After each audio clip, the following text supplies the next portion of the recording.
I've never seen it this bad in my lifetime. Good morning. Some years are unremarkable, but this year, everything changed.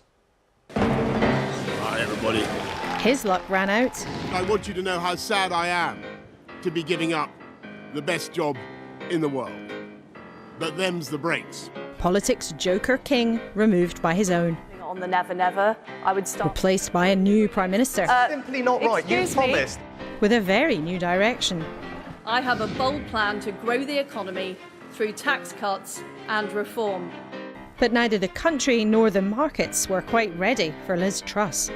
Before her exit, a long goodbye to the country's constant. The death of Queen Elizabeth, the mark of an exceptional year. With war in Europe the backdrop, and strife at home too. What do we want? Fair pay! When do we want it? Now! A set of nightmare problems for 2022's Prime Minister number 3. We have one big question this morning. Will the strikes ruin Rishi Sunak's Christmas? Oliver Dowden is the man the Prime Minister trusts to deal with the strikes, and he's with us live. If Labour wins the election, Yvette Cooper would be Home Secretary. She's with us from Norwich today. And splashdown, the space mission Orion is back from the moon. So is Howard Hugh from NASA to tell us how it went. Oh, it went as planned, exceedingly well. And to contemplate a crazy year and look to the next. A stellar trio with me here. The Archbishop of Canterbury, Justin Welby, the editor of The Sun, Victoria Newton, and the broadcaster, Susanna Reid.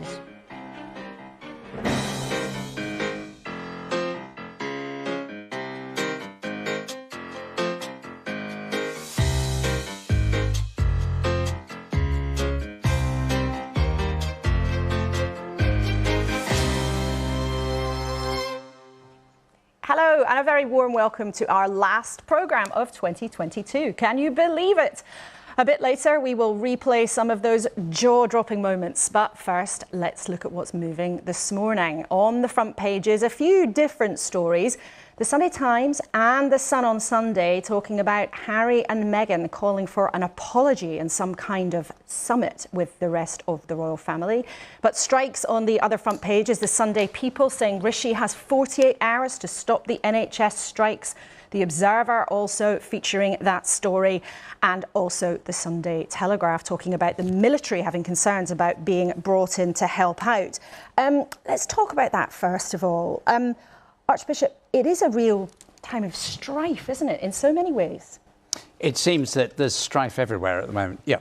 And in this country and around the world, we're seeing that in a very serious way. I think the biggest, at a time of real difficulty like this for so many people, the biggest challenge is to have a vision for this country that enables us to come together and grow together. And that's something that, funnily enough, I'm working on with Victoria and on a group called Together. And there are lots of people doing that. And we're coming together to celebrate Christmas, and that is a great moment of togetherness. Do you feel that it's lacking at the moment, though? I think there is. I think we just haven't adjusted to the way in which we communicate is one problem. I think also where we've become very unforgiving. When people make a mistake, they're absolutely, use a phrase from my own world, crucified for it. And sorry, I couldn't think of another word. I think you're allowed to make that joke if anyone is. Yes, I suspect it wasn't a joke at the time, but yes. And I think people suffer hugely when they go wrong, not just with public exposure, but the awful trolling that goes on. And the inability to accept apologies, to seek forgiveness, those are really difficult things. Well, I'm sure we might touch on that later. Victoria, the government is having to grapple with strikes in all sorts of industries. I mean, in your paper, one of your papers this morning, The Sun on Sunday, Rishi Sunak's written quite a punchy piece, basically saying, I'm not giving in, I'm not in a mood to reconcile. Do you think he's going to be able to hold that line Well, it seems like he's determined to hold the line. I think you perhaps would have seen with Boris Johnson, he perhaps would have shifted maybe on the nurses. But the Prime Minister's point is that we cannot afford any rises at this time, and it will lead to higher inflation if we do. So he's determined to stick to that point. Do you think, though, politically, that can hold? I mean, we know that there may not be sympathy for all the strikes, and polling's very different on the different sectors of the economy, but the public support for the nurses' strike at this stage looks pretty solid.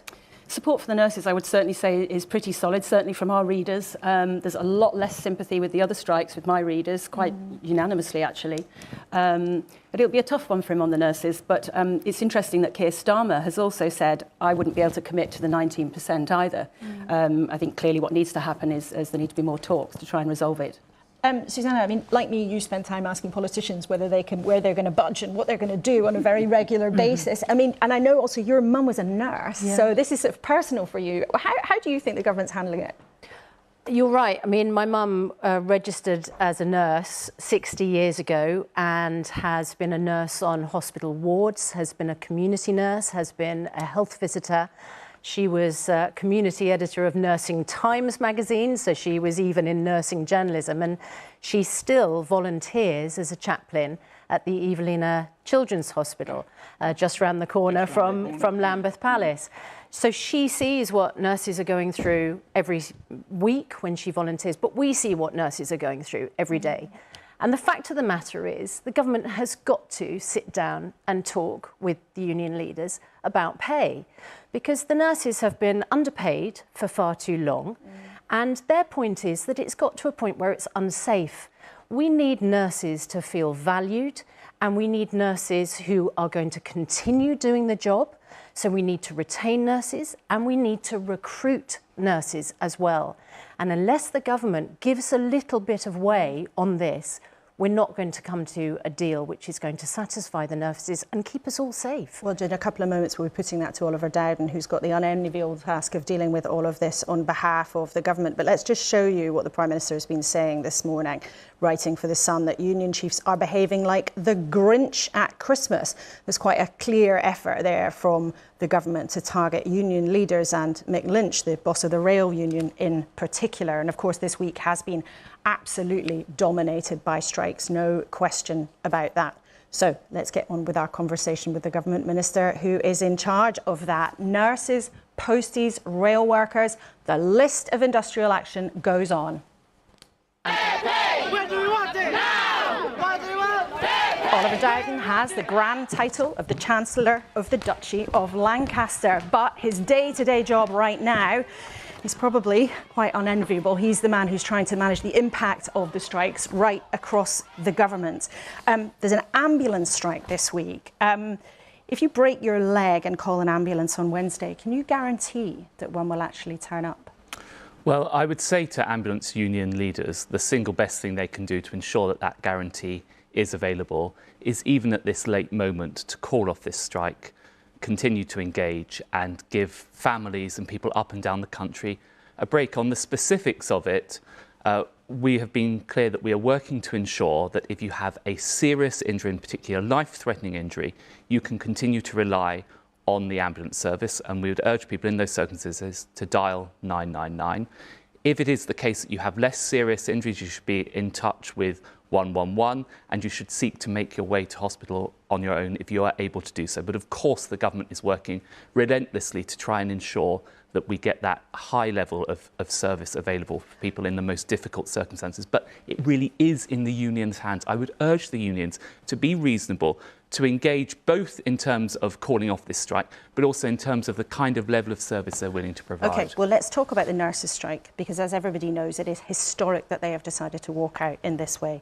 How would you explain to a nurse watching this morning on a starting salary of £27,000 that their contribution to society is worth less than the median salary?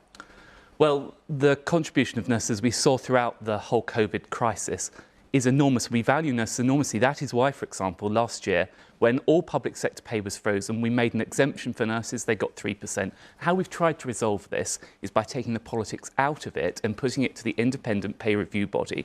And that determined that nurses across the board, including those on the lowest salaries, would get a minimum of £1,400. That's about 9% pay rise.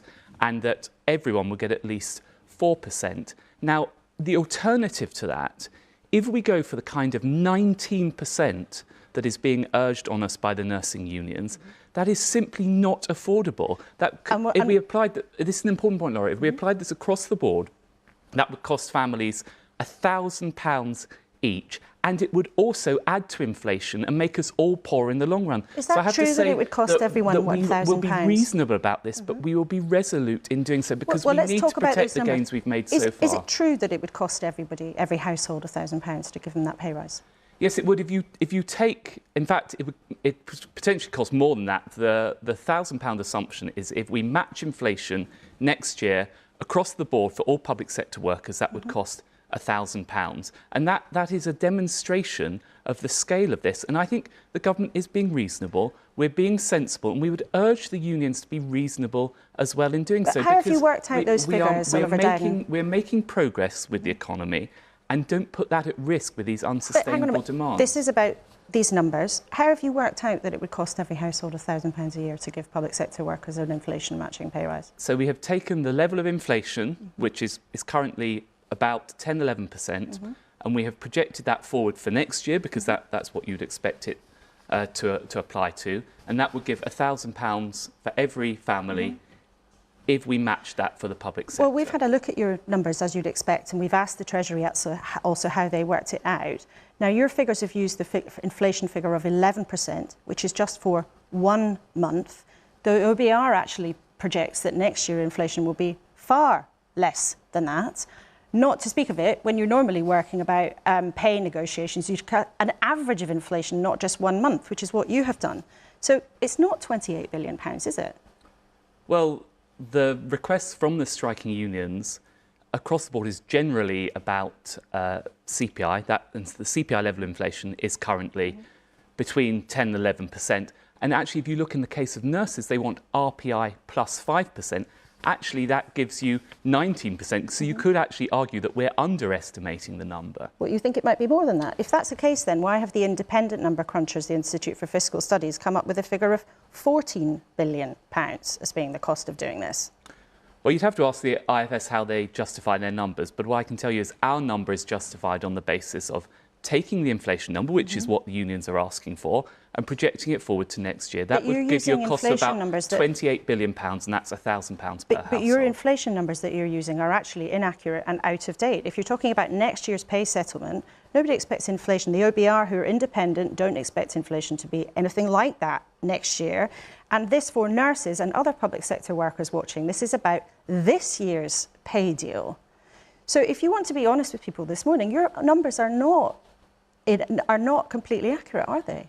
Well, actually, Laura, I completely disagree with you on that. If the unions are turning around to us and saying, for example, the nurses' union, no, we don't want 19%. If the fire brigades union and others are saying, actually, we don't want to have I'm asking you about your estimate. No, this is an important point. This is an important point for our viewers. Forgive me, we can only take the number that we have now. The inflation number we have now, it was a bit over 11% last month. It's dropped very slightly to 10.7%. It is reasonable to take that number and project it forward and say what it would cost next year. But now, why wouldn't you take the number that's come from the Office for Budget Responsibility Minister? If they are saying that they want to have a lower number, then that is a different proposition, and that's not what they're coming to the table with. I'm not asking you about what the unions are saying. I'm asking you about what government ministers like you have been telling the public for several weeks now, which is that it would cost every single household in the country £1,000 to meet these pay demands. And we've looked very carefully at your numbers, and many other number crunchers looking at them would say your numbers do not quite stack up. And if you're repeatedly telling the public something that is a bit misleading, how can people trust you to negotiate and to deal with the unions in good faith? Well, Laura, I categorically disagree with you in that assertion. And in fact, I spent a lot of yesterday and the day before discussing exactly these numbers. These are robust numbers. The unions are saying that they want us to match inflation. Inflation is currently between 10 and 11%. If we gave that across the public sector, which essentially is the demand for most public sector unions, indeed for the nurses it's a higher number, that would cost £28 billion. That's £1,000 per household. And the reason why we're saying this number, and this is important, is because I would love to give nurses an enormous pay rise. Of course, and the Prime Minister would love as well to give them a 19% pay rise. The reason why we're not doing this is because our duty is to everyone, public and private sector, to make sure we have stability in our public finances and look at the progress we've made already in restoring that stability. And of course, that's a we don't want to put that at risk. And also, there's a further point, and those of your viewers and listeners and everyone else engaging with this who have longer memories will remember what happened when we allowed public sector pay to get out of control last time around, the kind of inflationary pressures you get from that.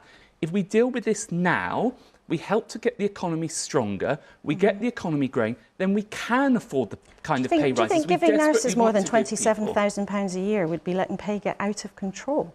Really? Well, we are giving nurses more than that. And the kind of nurses you're describing there, and it's important on that point, you're talking about the starting salary. Actually, the average salary for a typical nurse is more like 37,000 when you take into account their extra hours and so on. But for those on the lower salaries, they're getting £1,400, which is about a 9% pay rise.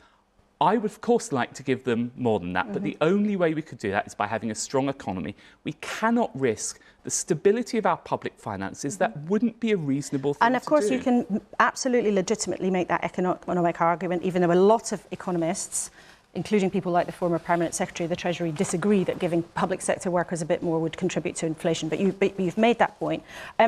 Our viewers will have heard ministers also say, as you have done this morning, say repeatedly that you have to follow the recommendations of the pay review bodies. How many times has the government ignored their recommendations this year? Well, I think if you look across the piece for all the public pay review body recommendations, I think if you take sort of 20 or 30 of the past few years, I think there's only been about 3 or 4 occasions when we haven't been able to follow that, and that's been an exceptional circumstance. Well, there have been 4 this year alone, actually. 4 times when the government has ignored the pay review bodies, who everybody says are independent and they have a job to do. So if you've already ignored them 4 times this year, why can't you ignore them on the nurses' strike? For precisely the reasons that I've set out to you, that we want to take the politics out of this. We have an independent process and we should adhere to that. And by the way, it's not just us saying it. Labour's Shadow Chancellor was saying in the summer that we should adhere to it. If we don't have this kind of independent framework, we've got no basis for ensuring that we do this in a fair way across the board. But why was it okay? This is all about making sure we have a fair, straightforward way of doing this to meet the needs of nurses and other public sector workers whilst balancing the risks of public finances. But why was it okay then to ignore those recommendations when it came to prison service pay or senior civil servant pay or judges' pay? Or as Jeremy Hunt, who's now the Chancellor, tried to ignore the recommendations back in 2014. Why was it okay to ignore them then, and it wouldn't be okay to ignore them now? Well, I think in those specific circumstances that there was acute pressure on public finances at the time. No, well, prison service, civil servants, judges, Laura, that's this year. If you give me a moment to answer this question. The public sector pay review bodies have looked at the level of inflation, by the way, the expected level of inflation. They've looked at the pressure on the lowest paid workers. That's why, for example, they've given 9%. So actually, by following that, that is ensuring that nurses will get a significantly higher level of pay settlement than they have done previously. And actually, by following the pay review body recommendations, we're giving some of the highest pay settlements for 20 years. Now, of course, I know everyone across the public and private sector is struggling at the moment with the consequence of the war in Ukraine, with COVID, as we recover from COVID.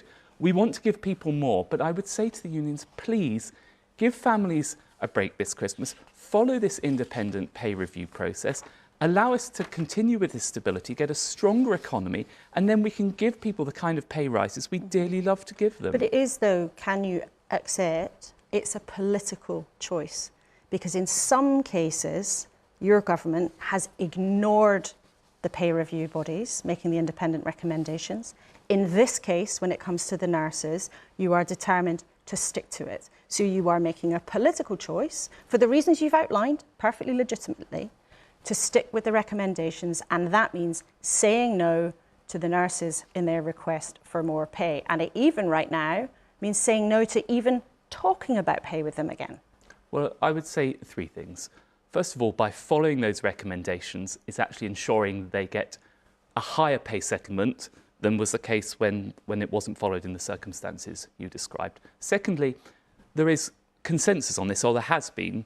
The Labour Party, the Shadow Chancellor over the summer endorsed the process, and there's a reason why she endorsed it, why we endorse it, because it is taking the politics out of the process. In terms of your point about engaging, of course our door is always open to engagement with the unions, and I would say to people across the private and the public sector, and by the way, in the private sector, the average pay settlement at the moment is about 4%. We're trying to be reasonable, we're trying to be proportionate, and we're trying to be fair, but in return, the unions need to be fair and reasonable. They should call off these strikes and give people a break. But this all matters so much because in the NHS, and when it comes to nurses, you literally cannot get the staff. Now, I know that the government has hired more nurses, so we know that, that's out there, that is true. But in a year, more than 34,000 nurses left, and there are 50,000 vacancies. So this isn't just about them asking more money. This is about a service that in some places is on its knees because they cannot get the people. And isn't it the case, Minister, that unless you're willing to talk about giving them more pay, that situation is just going to get worse? Well, first of all, we're always willing to talk, and I know the Health Secretary, Steve Buckley, who leads on this, is engaging with them. But you raised some wider points about the NHS, which are wholly legitimate. The first thing, and you'll forgive me for saying this, but it is really important to re-emphasise it.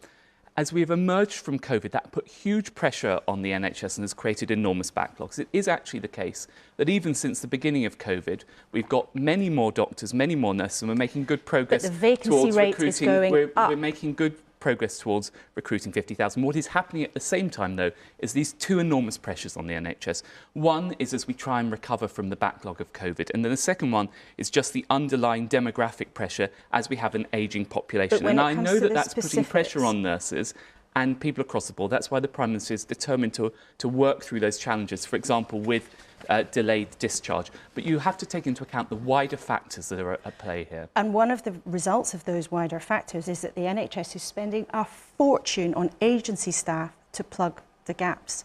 Now, which is cheaper, giving the nurses a pay rise or paying for agency staff? Because the NHS spent about £3 billion on agency staff last year. Have you worked that out?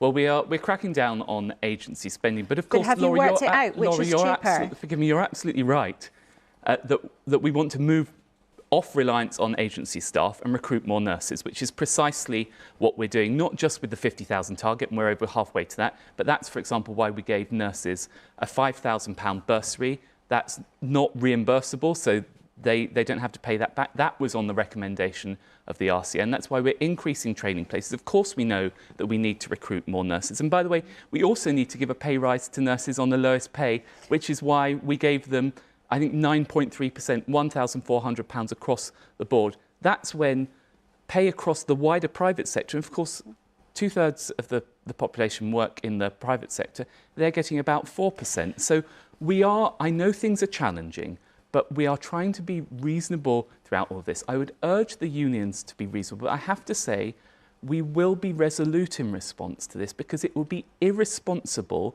to allow public sector pay and inflation to get out of control. And we owe a wider duty to the public to make sure we keep our public finances under control and we build a growing economy that can pay for these things. Okay. Oliver Dowden, we've heard your message loud and clear. Thanks so much for coming into the studio this morning. Thanks, Laura.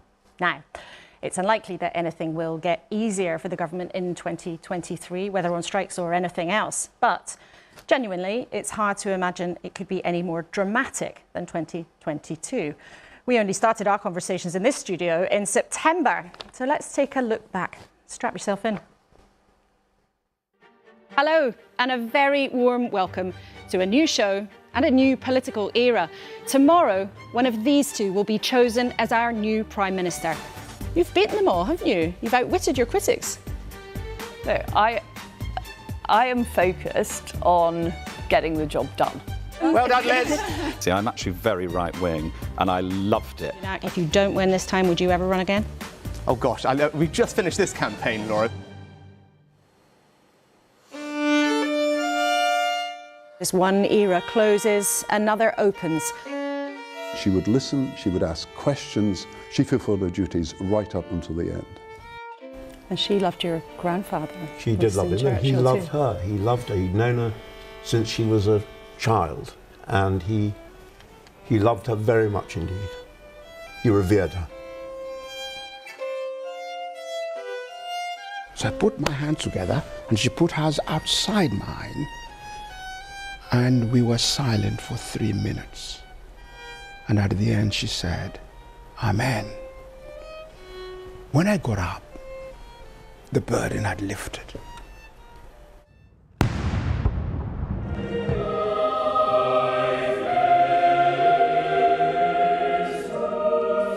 There will continue to be an evolution in our relationship.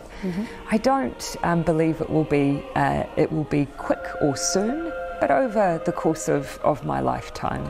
If you look at the monarchy and the royal family, they have been steadily evolving a different approach, a different way of doing things over time.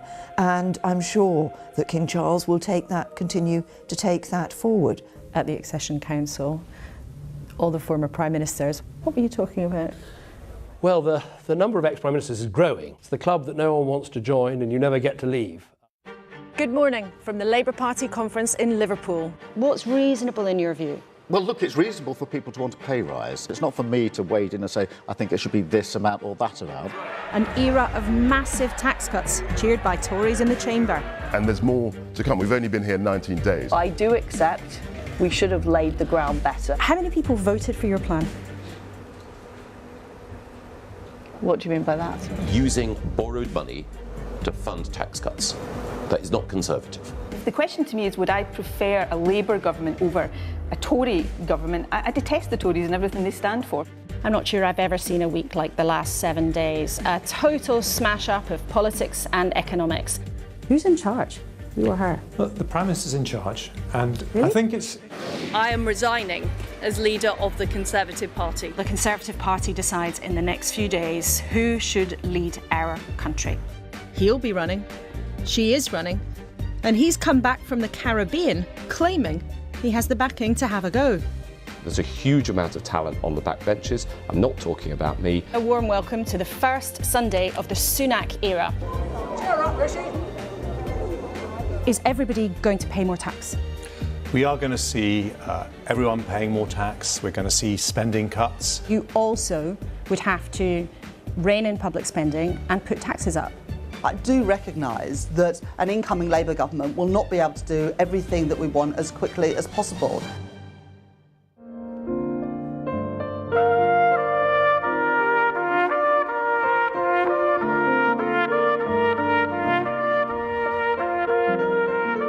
Hello, hi. The prices are going up in Ukraine as well. But in addition, our people get killed. Russia wanted to take the cities, it failed.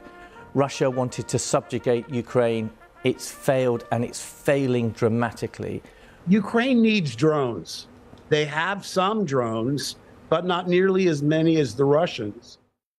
Technology changes even faster than the Conservatives change their leader. What I want to be really careful of is that there aren't headlines saying Kate Winslet attacks big tech. I just think that the people who know that they could do better to protect our children should just be doing that. Did you feel a cure for cancer is in your grasp? Yes, we feel that a cure for cancer or to changing cancer patients' life is in our grasp. 3, 2, 1. And liftoff of Artemis 1. We're going to be sending people down to the surface, and they're going to be living on that surface and doing science. What are you hoping to achieve by putting people back on the moon? Where could that lead us? Moving forward is really to Mars. We rise together, back to the moon and beyond.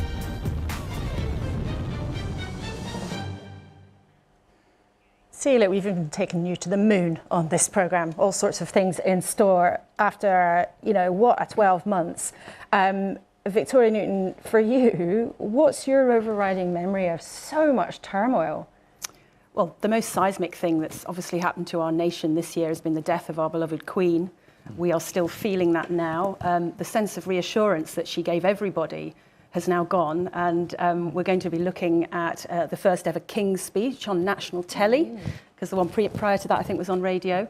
There have been lots of subtle changes that the King's made already. I mean, you noticed only last week he was going around hugging people and dancing with people at the Jewish Community Centre. I don't think the Queen would have done that. So this sort of change we're going to see more of. And then obviously politics, wow.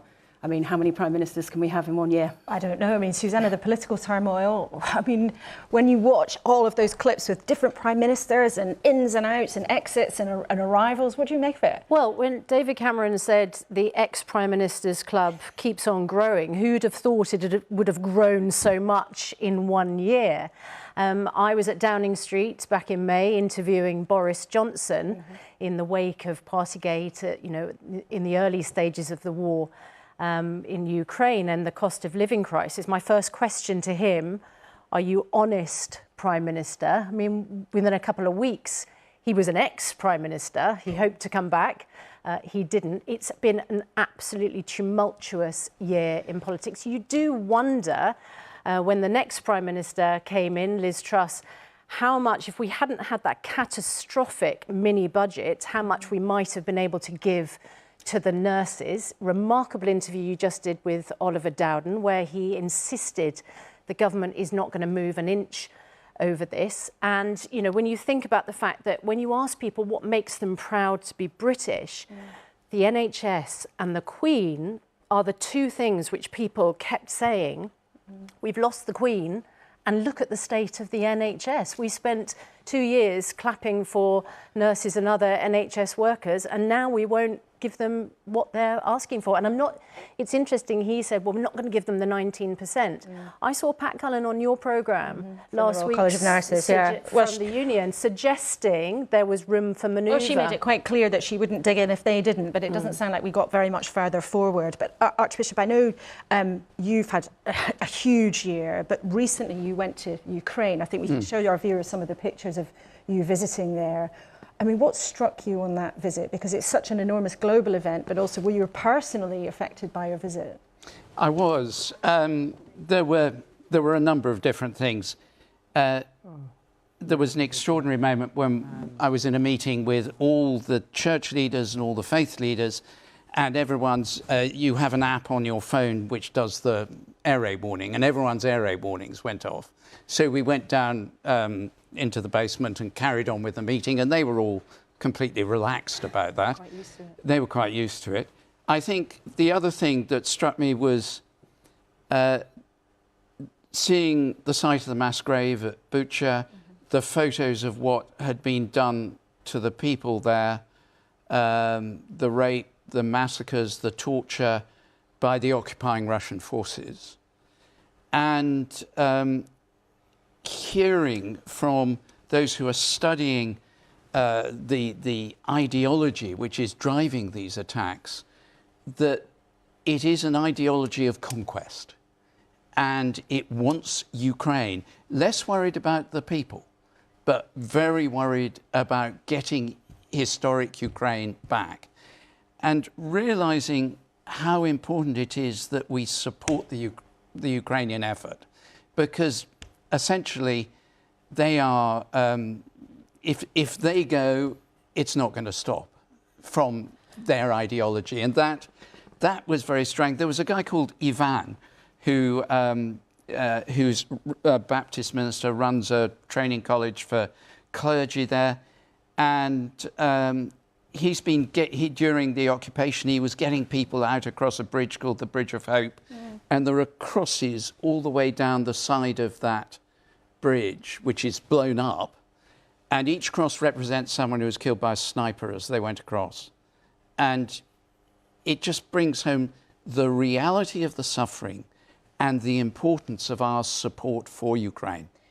But often there would be attempts, suggestions of reconciliation, making peace. But from what you're saying, that's not possible. Ukraine must be supported till the end. I've spent 20 years working in areas of severe conflict. And one of the first rules is you can't talk about reconciliation while the guns are firing, because people are just concentrating on whether they're alive for the next 20 minutes. And for them, reconciliation, they were talking about this, they were saying, for us, that word means surrender. And we're not going to do that. I think there is a way forward, and that's withdrawal and ceasefire by Russian forces. But for people here watching, we are all, unusually for a conflict far away, everyone's feeling the consequences with their energy bills, struggling with the cost of living. And I remember when we went to Kyiv, we talked to the First Lady of Ukraine, and she said, it's a price that we pay in blood, you all have to pay too, because of the scale of the threat. But how do you explain it to people at home who, are worrying about putting money in the meter to keep the lights on? That is that is an enormous problem. It's the other massive issue going on at the moment, which is the cost of living. And we see it in the church in 400% increase in people coming to the food banks. 400%, you said? 400% in the last 18 months of the number of people seeking help. We're seeing this continually, debt rising, pressures on families, just at all sorts of levels. But what the Ukrainians are doing, I think she put it really, really powerfully. They're paying in blood. They've lost 100,000 dead, wounded and killed. That is incredible. It's half of the number of people who died in this country in 3 years from COVID. It's an enormous cost. Their infrastructure is being destroyed. We're supporting their action at one remove. Effectively, we're in the same struggle at one remove. When Ukraine was invaded, at the decision of President Putin, the gates of hell were opened and every evil force came out across the world. I was in Mozambique the week before I was in Ukraine, where there's famine all the way up the East African coast. There's inflation, as we know in this country. There's an energy crisis. There's cold, there's suffering, there's shortage of drugs. Everything evil has been unleashed, and until there is withdrawal and ceasefire, we can't make progress on reconciliation. And that, in that sense, is a huge moment of history, as there has been this year. Victoria, you mentioned it already, with the Queen's passing, and of course you were officiating at that ceremony, and we can show people the pictures of that taking place and those extraordinary few weeks for the country. When you watch that now, Archbishop, what goes through your mind? What goes through my mind is possibly, first of all, how beautifully it was done. The fact that she was the Queen of the whole world. 200 nations represented at the funeral. It was extraordinary. I remember I happened to be about 6 foot away from President Biden when he came in. And this is the head of the most powerful country on earth. His respect was striking for the Queen. But my memory goes further than that. It goes a bit further back. I last saw her in early July. She lived life of duty and service to literally the last day of her life. And one of the things that will have been, we understand, a great sadness for the Queen towards the end of her life was the conflict in the family with Harry and Meghan. And the newspapers this morning, no surprise, have got more of that story. We can show you the Sunday Times and the Sun, both saying that Harry and Meghan want some kind of apology and a royal summit. Obviously, this is in the wake of the Netflix series, all 6 episodes in glorious technicolor of their escape from the UK, as they seem to see it, and their new life in California. Now, Victoria, in those programmes and in the newspapers, there's a real narrative from Harry and Meghan that there was somehow a sort of conspiracy against them between the palace and parts of the British press. As the editor of The Sun, you probably know more about that than almost anyone in the country. Does that stack up? 100% not. We have lots of dealings with the press officers at the time for Harry and Meghan, and in particular, I've remembered some of my dealings with them going back to when they were still in the family. Never once was I given a negative story about other members of the royal family to look after William and Kate, for example. And in fact, a lot of the time, we were given more positive stories about Harry and Meghan from the royal household officially. So I can give you a really good example. We found out when it was going to be Meghan's hen do, and we kindly agreed that we wouldn't say where it was, so it wouldn't ruin the event for her, so she could still go and have a nice time, but whilst we still got the story. That was personally agreed with Prince Harry. So the idea that we were always favouring William and Kate and the other royals over them is just simply not true. Susanna, what do you make of what's gone on? I mean, it's been a sort of global news sensation. I think it's just ever so sad. And I think at the heart of it is this terrible rift between brothers, between a son and his father. I watched the documentary. I just feel like your stance on it depends on what you think their motivation is. Mm-hmm. There are people who think that their motivation is to discredit and dismantle the royal family, and therefore they get a lot of reaction from people who think that that's appalling. There are some people who think that their motivation is to use their royal titles to get an enormous amount of money. And of course, they got $100 million apparently for this Netflix series. So there are people who think that's terribly distasteful. I think their motivation is that they felt like they just had too much scrutiny, publicity, intrusion, invasion of privacy. And I know people cough and splutter and say, well, they're hardly being private now. Yeah. I feel like their motivation is they felt like they were hard done by. They felt like she suffered. We know she had these terrible thoughts and an enormous sympathy for that. You also know that Harry saw his mother die in the wake of terrible press intrusion and paparazzi. So I understand that they feel like they were intruded upon and their side of the story was never told. And briefly, Archbishop, I mean, you married them. You know all the characters involved. Can you see a way where they might be able to reconcile? I can't really comment on it because I married them and there's sort of pastoral confidentiality. There's always a way forward, but it has to be at the right time. And I, as a Christian, I live in the belief that forgiveness comes from God through Jesus Christ, and that God, particularly at this time of year, God breaks into the world to open the way to forgiveness through the Christ child. But it has to, the way we welcome that opportunity is different for everyone. And there has to be a right time. Okay, well, maybe it's now, maybe it's next year, maybe it's never. I'm not sure. We'll maybe have another word about that at the end of the programme. Thank you all very much for now. Now, there was sadly some terrible news this week about what happened in the Channel. 4 people died after a migrant boat got into difficulties crossing on a freezing night. Those who were rescued said they'd each paid £5,000 to cross. And it happened to take place the day after the Prime Minister announced new measures to stop the boats after weeks of building pressure from the Conservative backbenches. Rishi Sunak has promised a new unit to deal with claims from Albania, more staff to monitor small boats, and also to speed up processing of asylum claims. And controversially, new laws that would say if you enter the UK illegally, you should not be able to stay in the country. The aim's to stop the small boats and clear some of the backlog of asylum cases by the end of next year. I think we can now speak to the Shadow Home Secretary, Yvette Cooper, who's with us from Norwich. Good morning. Good morning, Laura. Last time you were on the programme, Yvette, we asked you whether a Labour government would want to see higher or lower immigration overall. Now, you didn't want to put a number on that then, but would you tell us today, higher or lower immigration? Well, the net migration figure overall is at unusually high levels at the moment because of Ukraine, because of the support for people from Hong Kong, rightly, and also Afghanistan.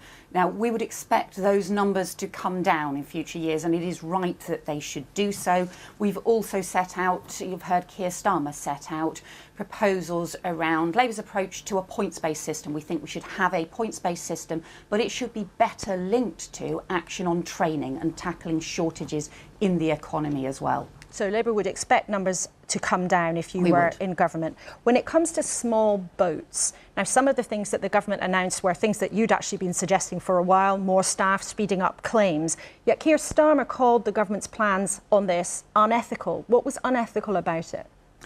So the problem with the government's approach is that they're still not addressing that we're the heart of what's happened over the last few years. These boats are dangerous. You've seen lives being lost in the icy waters of the Channel, and criminal gangs are profiting, making huge amounts of money from what has effectively become a multi-million-pound criminal industry along our border, along the Channel. And at the same time, we've had, really under 12 years of the Conservatives, a collapse in decision-making by the Home Office, in the asylum system. It's broken because they've broken it and not taken those decisions. But would so you have change... to address those things. You have to address those things. And that means we have to go after the criminal gangs.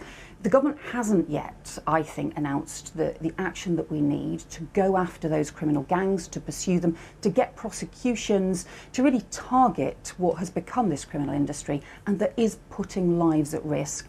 And what we've said is we would cancel the unworkable, unethical and unaffordable, incredibly expensive Rwanda plan that even the Home Secretary admits is failing, and we would use that money for a major expansion, a new elite unit in the National Crime Agency to go after those gangs, to get some prosecutions and frankly get people in jail for the crimes that they have committed. Would you guarantee as a Home Secretary in a Labour government that you would cut the numbers of people coming in small boats? I think everybody should be trying to cut the number of dangerous boat crossings. They are putting lives at risk. So that should be a joint objective for both Britain and France, other countries working together as well. You need a stronger agreement with France in order to do that. We've also called for a replacement for the Dublin Agreement, to have an agreement around returns and family reunion. But Yvette Cooper, are you France guaranteeing to our audience this morning that if you were Labour's Home Secretary, you would cut the number of small boat arrivals and we would judge you on that? I'm being very clear that this will be our objective with France and should be the objective of the British government, and frankly should be the objective of everyone, to cut those numbers of boats, to prevent lives being lost. Everyone should be pulling out all of the stops to try and prevent those dangerous boat crossings. But in order to do that, you have to say you would have the major expansion of the National Crime Agency to go after the gangs. And you've made that point. There's no consequences. So one of there's no consequences. There's a tiny number of prosecutions. And you've made that point. But one of the reasons this problem has become so acute is that there are a lack of legal routes into the country. Now, you say that you want to reform the safe routes into this country. Right now, you can only come from a refugee camp or Afghanistan or Hong Kong or Ukraine. Would a Labour government add countries to that list? For example, we see the brave female protesters in Iran. Would Labour offer a route for people to come here from Iran? Well, one of the things that we said you should do is if you could get a replacement for the old Dublin Agreement. It included a family reunion route for those who, for example, refugees who had family in the United Kingdom, but it also included safe returns for those who had claimed asylum or had been through other countries, in France and other countries as well. The government said that they would try and get a replacement for the Dublin Agreement, but then they didn't actually try to do that. But I'm asking you a specific question about whether Labour would add countries to the list from where people would be able to come to the UK. There's a specific question there. Would you put Iran on the list? We see on our TV screens what's happening there. Would you make it possible for people to come from there directly to the UK? One of the things that the government set out, I think a few years ago, Sajid Javid set out, was a wider resettlement scheme that would allow people to come from other countries as well and would be a managed way to do that. The government, in theory, has that in place, but it's not actually working properly. So one of the things that you could do is to make that system work effectively. However, if you simply look at the resettlement issues without tackling the criminal gangs, you don't address this problem, because what happens is the criminal gangs just increase their marketing, their advertising on TikTok. That's the kind of thing that and they've you've been made doing. that point, but so let's take another You specific have example. to do the two things hand in hand. But let's take another specific example, Yvette Cooper. Cooper. You also have to target the gangs. Let's take another specific example, though. We've asked you about Iran. I'm not sure we quite got an answer, but let's ask a different question. Would a 16-year-old orphan from an East African country escaping persecution who's not in a refugee camp have a legal way to get to the UK if Labour were in government? We have said that there should be a way for child refugees who are on their own to be able to rejoin family in the United Kingdom. But if they don't have family in the UK, would they be able to come here safely? If they don't have family, then we obviously did have the Dubs Agreement, which we long supported, the Dubs Arrangement, that was allowed the UK to do its bit alongside other countries. But bear in mind, what should be important there is the best interests of the child. So that child maybe should be looked after in other countries, and that decision has to be taken in the best interests of the child. But what there isn't at the moment is any way for a child refugee who may have a brother or an aunt in the UK, maybe their only relative that can look after them. There used to be a way for those families to be reunited, and the government ripped that up when they ripped up the Dublin Agreement, and that's why we think you should have that new arrangement in place alongside safe returns, and that's the kind of thing that would help address some of these issues. But you know, I know I keep going back to it, you keep saying I've repeated it, but it's really important that unless you go after the criminal gangs alongside any of these measures, then the strategy won't really address the small boats. But there are other changes to the law too. Now, the government has introduced this notion of the Nationality and Borders Act, where you create an offence of illegal entry. Now, that matters because it makes a criminal of anyone who comes to this country who hasn't taken a legal route if they haven't got permission. Would you scrap that offence if you win the election? Well, it's not working, is it? So that wasn't the question. Would you scrap? Would you scrap it? It's important to look at what the government has done. So they promised a whole series of things in their Nationalities and Borders Bill. They promised that they would make it a criminal offence. They promised that it would stop the boats crossings. They promised that it would break the business model. They promised that it would cut the number of boats and that everybody would be returned. In fact, the opposite has happened. But Yvette Cooper, I'm asking you a very specific question. I know, but if you were Home Secretary, the government has introduced this concept, this offence of coming to this country and taking an illegal entry. Would a Labour government scrap that offence? It's really important for all the reasons that you've been saying, but it's a very specific question. Would you scrap that offence? It is, but it's important to see why it is not working, Laura. So the reason if it's not working, why wouldn't you scrap it? Then let me finish the point. It's important because it is not working. What you've seen instead is an increase in the number of boats. You've seen a drop in the number of decisions being taken, longer delays in the system, and all that they've done is ramp up the rhetoric. So what it shouldn't be is a criminal offence for someone to arrive from Ukraine who has been fleeing persecution and conflict. Well, Ukrainians can come here asylum. Legally, Yvette Cooper, as you well know. But if they don't have the right papers, then they are effectively committing a crime. But if, as that you doesn't say, make any sense, and it doesn't help. So we don't think that is what the arrangement should be, and that was what we voted against. We voted against the Nationalities and Borders Bill because all it's done is increase the rhetoric, and it's actually made the problem worse. But this it's is a added really to the delays, important and specific also, question. We've seen more boats arriving. And I'm going to have another go. If Labour wins the election and you're the Home Secretary, would you get rid of that criminal offence of illegal entry?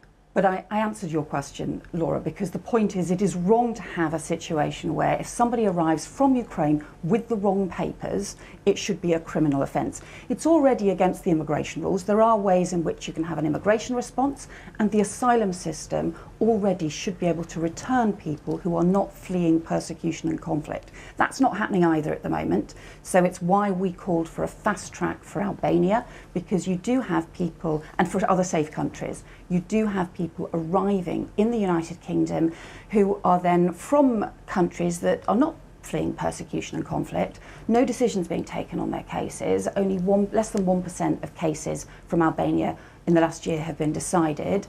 And that means that people aren't being returned if they're not fleeing persecution and conflict, but refugees who aren't getting support. So we think there should be a fast-track system. So make the asylum system work, return those who are not fleeing persecution and conflict, support those who are, because the UK has always done its bit to help those fleeing persecution and conflict, but don't make people who are fleeing persecution and conflict, for example, from Ukraine, into criminals, because that is unworkable as well as being wrong. Yvette Cooper, we must leave it there. It's a huge agenda, and it's great to have you on the programme as ever. Thank you very much for your time this morning. Now, You didn't think we were going to get to the end of 2022 without hearing more about space, did you? Because nearly 26 days after it launched into space, the Orion capsule splashed down into the Pacific Ocean after a fiery re-entry into Earth's atmosphere. You might remember, before it set off, we spoke to its designer, Howard Hugh, and now it's back, so is he. I asked him, where's Orion right now? Well, right now it's still in San Diego. We're going to be taking it off the USS Portland in the next few days, and then put it on our transportation fixture, and then driving across the country back to the Kennedy Space Center. What was it like for you seeing the capsule in action, flying through space? It was just a tremendous sense of pride for what we've accomplished along the way, not only just the mission itself, but what it took to get to launch and get to deep space.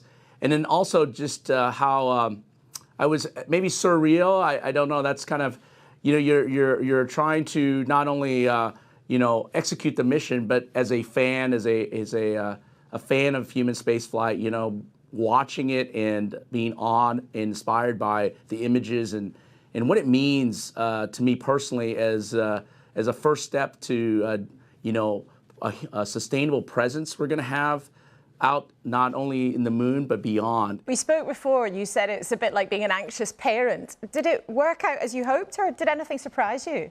I would say better than I hoped. You know, exceeded all our expectations in terms of just how well it performed across all the subsystem areas. You know, we had some minor issues that we had to deal with, but nothing that certainly raised, I would say, a huge concern for us. Every day, I couldn't, I would say, I couldn't wait to go into work just to see what's happening, you know, what was going on. So yeah, definitely wanted to watch our baby take its first steps and really be independent. If humans had been on board the flight, would they have survived? Oh yeah, I mean, except for, you know, we didn't have air and water, you know, and food. You need those kinds of things, I would say, but certainly from a flying perspective, and you know, we'll obviously see the data come back, but all expectation is certainly the spacecraft is human rated and ready to fly people. And what did you learn from those amazing images? I know others will be reviewing the images. You know, I think for me, as more of a fan of space, I would say that the beauty of our Earth, the beauty of the moon, it was just amazing. And hopefully we'll find some other surprising images that we didn't get on the streaming or we haven't downloaded yet, and we'll have some more beautiful shots. And did the landing go according to plan? Oh, it was, I mean, it went as planned, exceedingly well, I would say. You know, our target landing site, our requirement, or what we want to do is 5.4 nautical miles. We hit it within 2.1 nautical miles. So overall performance was amazingly well. Our guidance system, our navigation system operated. And of course you saw our big 3 chutes came out. They came out as planned, beautifully executed, brought it down to about 16 miles per hour. So we came from 24,581 miles at entry interface down to landing about 16 miles per hour. There was this incredible bounce. I mean, in simple terms, can you explain how it works? The very simple term, it's very much like skipping a rock across a pond, okay? And what we're trying to do is really increase the range so that we can hit, actually, I wouldn't use the word hit, land safely at a precise point every time we come back from the moon. And that's the whole idea of skip entry. What about getting people to Mars? Has this mission made that more realistic? So the moon is a great opportunity for us to learn and live and operate, and then take I would say another a really big step to go to Mars. And I hope I can see that in my lifetime. Certainly excited to be able to provide that first step and be part of that first step going forward. There is, though, a scarcity of resources on Earth, and people are worried about climate change. Do you worry about devoting resources instead to space missions? I don't know how to answer that question in terms of, you know, the resources and things like that. I think we have challenges across, you know, a lot of areas, but certainly space inspires, space drives, I think, the best of us, and exploration.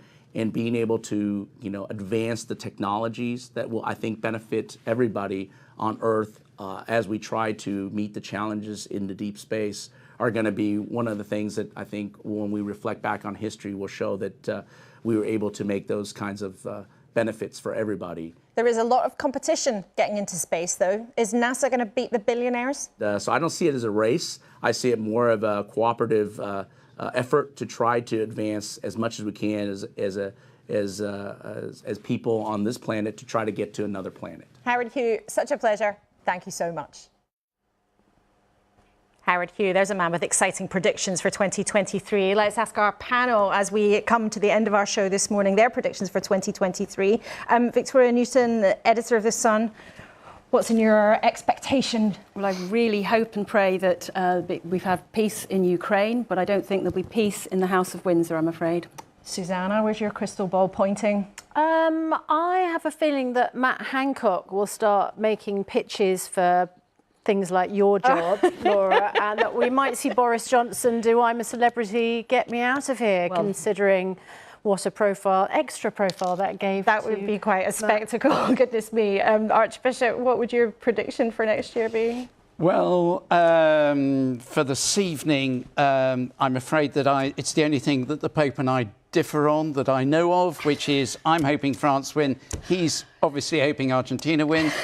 We're going together to South Sudan in February, and I hope there's an outbreak of peace in that forgotten war. And here, my prayer is for food bank use to diminish and people to realise that churches are here before, during and after crises and find the hope and love of Christ there. Okay, all three of you, thank you. It's been such a pleasure having you in the studio this morning and giving us your thoughts. I've tried to avoid saying it this morning, but it really has been an extraordinary year, but maybe I couldn't help using that word after all. And with looming recession, strikes and the ongoing war abroad, next year might hold fewer surprises, but it certainly won't be a walk in the park. A tough backdrop against which Rishi Sunak has to try to drag the Tory party back from disaster, and for Labour's Keir Starmer to try to turn a chunky poll lead into a permanent and convincing advantage. We will be back from January the 8th every Sunday to try to understand what's going on and bring you some of the world's positive excitements too. It is also, and there isn't a better word, an extraordinary pleasure to have got our show on the road and to have enjoyed so many important conversations with you in our studio. So from me and the wonderful team I'm lucky to work with, thank you so much for watching, emailing, posting, or heading to iPlayer, where, as ever, you can catch up on anything that we've done since September.